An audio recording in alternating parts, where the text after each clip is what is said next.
Sania മൽഹോത്രയുടെ OTT release ചിത്രമായ മിസ്സസിനെതിരെ വിവിധ സംഘടനകൾ രംഗത്ത്. ജിയോ ബേബി സംവിധാനം ചെയ്ത മലയാള ചിത്രമായ ഗ്രേറ്റ് ഇന്ത്യൻ കിച്ചണിന്റെ ഹിന്ദി റീമേക്കാണ് മിസ്സസ്. ചിത്രം ഫെമിനിസ്റ്റ് ഗെയിം കളിക്കുകയാണെന്നാണ് പുരുഷാവകാശ സംഘടനകൾ പറയുന്നത്. സ്ത്രീകളുടെ പ്രശ്നങ്ങൾ എപ്പോഴും ഉയർത്തിക്കാട്ടുമ്പോൾ കുട്ടികൾ, പുരുഷന്മാർ, പ്രായമായവർ, ശാരീരികമോ മാനസികമോ ആയ വൈകല്യങ്ങൾ അനുഭവിക്കുന്ന വ്യക്തികൾ തുടങ്ങിയ ദുർബല വിഭാഗങ്ങളെ സിനിമകൾ പലപ്പോഴും അവഗണിക്കുന്നുവെന്ന് പ്രമുഖ പുരുഷാവകാശ സംഘടനയായ സേവ് ഇന്ത്യൻ ഫാമിലി ഫൗണ്ടേഷൻ നിരീക്ഷണം.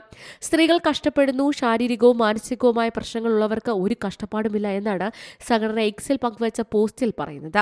പച്ചക്കറി അരിയുന്നതിലും പാചകം ചെയ്യുന്നതിലും കയ്യുറ ഉപയോഗിച്ച് പാത്രം കഴുകുന്നതിലും സ്ത്രീകൾക്ക് എന്താണ് പ്രശ്നം? ഒന്നുമില്ല. സത്യത്തിൽ പാചകം ഒരു ധ്യാനമാണ് എന്നാണ് മറ്റൊരു പോസ്റ്റിൽ സംഘടന പറയുന്നത്.